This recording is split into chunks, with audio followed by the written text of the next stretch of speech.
দক্ষিণ এশিয়ার ভূ রাজনীতিতে যখন এক নতুন সমীকরণ দানা বাঁধছে, ঠিক তখনই আন্তর্জাতিক গণমাধ্যমের একটি রিপোর্ট পুরো অঞ্চলের গোয়েন্দা সংস্থাগুলোর রাতের ঘুম উড়িয়ে দিয়েছে। সাধারণ কোনো বাণিজ্য চুক্তি নয়, বরং বাংলাদেশ এবং যুক্তরাষ্ট্রের মধ্যে এক অত্যন্ত সংবেদনশীল সামরিক সমঝোতার গোপন খসড়া ফাঁস হয়ে গেছে। ভারতের প্রভাবশালী গণমাধ্যম ইন্ডিয়া.কমের পাতায় উঠে এসছে এমন কিছু তথ্য যা আগামী কয়েক বছর বঙ্গোপসাগরের শান্ত জলকে অশান্ত করে তুলবে। আজ আমরা কথা বলছি এমন এক অদৃশ্য চুক্তি নিয়ে, যা শুধু প্রতিরক্ষা চুক্তি নয়, বরং পরাশক্তিদের লড়াইয়ের মাঝে বাংলাদেশের সার্বভৌমত্বকে এক কঠিন পরীক্ষার মুখে দাঁড় করিয়ে দিয়েছে।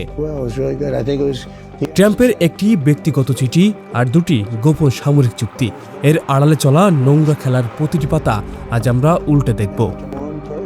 আপনি যদি ভাবেন মার্কিন প্রেসিডেন্ট ডোনাল্ড ট্রাম্পের পাঠানো চিঠিটি ছিল কেবলই এক সাধারণ বাণিজ্যিক শুভেচ্ছা বার্তা, ডার্ক ইনভেস্টিগেশনে বেরিয়ে এসছে এক ভয়ঙ্কর শর্তের কথা। ওয়াশিংটন থেকে পাঠানো সেই চিঠিতে স্পষ্ট বলা রয়েছে, বাংলাদেশ যদি 19% শুল্ক ছাড় আর ডিউটি ফ্রি বাণিজ্যের সুবিধা চায়, তবে তাদের সই করতে হবে দুটি বিশেষ সামরিক চুক্তিতে। প্রথমটি হলো আকসা এবং জেসমিয়া। অবাক হচ্ছেন? আরও অবাক হবেন এটা শুনে যে এই চুক্তি দুটি সই হওয়া মাত্রই আমেরিকান নৌবাহিনীর বিশাল সব যুদ্ধজাহাজ আর সামরিক বিমানগুলো অনায়াসে ব্যবহার করতে পারবে চট্টগ্রাম আর মাতারবাড়ির মতো কৌশলগত বন্দরগুলো। সেখানে তারা জ্বালানি নেবে, মেরামত করবে এবং রসদ সংগ্রহ করবে। বাণিজ্যের এই লোভনীয় টোপের আড়ালে বঙ্গোপসাগর কি তবে রূপ নিতে চলেছে মার্কিন সামরিক বাহিনীর এক নতুন চারণভূমিতে? প্রশ্ন জাগতে পারে, কেন আমেরিকা এত মরিয়া হয়ে এই চুক্তি দুটি করতে চায়? উত্তর লুকিয়ে আছে জেসমিয়া চুক্তির ভেতরের ব্লুপ্রিন্টে। এই চুক্তির মাধ্যমে বাংলাদেশ এবং যুক্তরাষ্ট্রের সামরিক বাহিনীর মধ্যে সরাসরি গোপন গোয়েন্দা তথ্য আদান প্রদান বা ইন্টেলিজেন্স শেয়ারিং করা হবে। আপাতত দৃষ্টিতে একে সাধারণ নিরাপত্তা সহযোগিতা মনে হলেও এর আসল উদ্দেশ্য অনেক গভীর। এর ফলে বঙ্গোপসাগর এবং ভারত মহাসাগরের উপর আমেরিকার নজরদারির ক্ষমতা এক বিশাল আকারে বেড়ে যাবে। প্রতিটি জাহাজ, প্রতিটি সাবমেরিনের গতিবিধি চলে যাবে পেন্টাগনের রাডারে। এটি ছিল মার্কিন প্রশাসনের সবচেয়ে বড় চাল, কিভাবে একটি উন্নয়নশীল দেশের ভৌগোলিক অবস্থানকে ব্যবহার করে নিজেদের ভূরাজনৈতিক আধিপত্য বিস্তার করা যায়। কোনো আন্তর্জাতিক চুক্তি রাতারাতি টেবিলে আসে না, যদি না তার পেছনে থাকে দীর্ঘদিনের কোনো চাপ। এই নতুন মার্কিন পরিকল্পনা প্রকাশ্যে আসতেই ঢাকার রাজনৈতিক আলিন্দনে শুরু হয়েছে এক নতুন গুঞ্জন।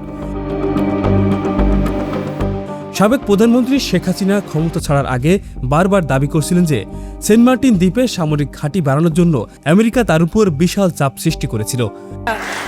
ওই সেন্ট মার্টিন দ্বীপ বা আমাদের দেশ কাউকে লিজ দেব, তাহলে আমার ক্ষমতা থাকার কোনো অসুবিধা নেই, আমি জানি সেটা। আজ আমেরিকার এই নতুন যুদ্ধজাহাজ ও বিমান মোতায়েনের পরিকল্পনার পর সেই পুরানো আশঙ্কাই যেন সত্যে রূপ নিয়েছে।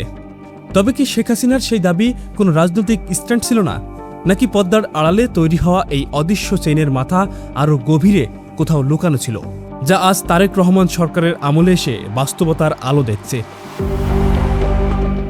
আমেরিকার এই সরাসরি সামরিক প্রবেশ কিন্তু এই অঞ্চলের বাকি দুই পরাশক্তির বুকে এক তীব্র কাঁপন ধরিয়ে দিয়েছে।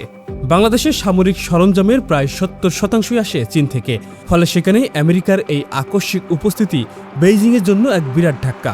অন্যদিকে ভারতের জন্য এটি হয়ে উঠেছে এক চরম নিরাপত্তার দুশ্চিন্তা।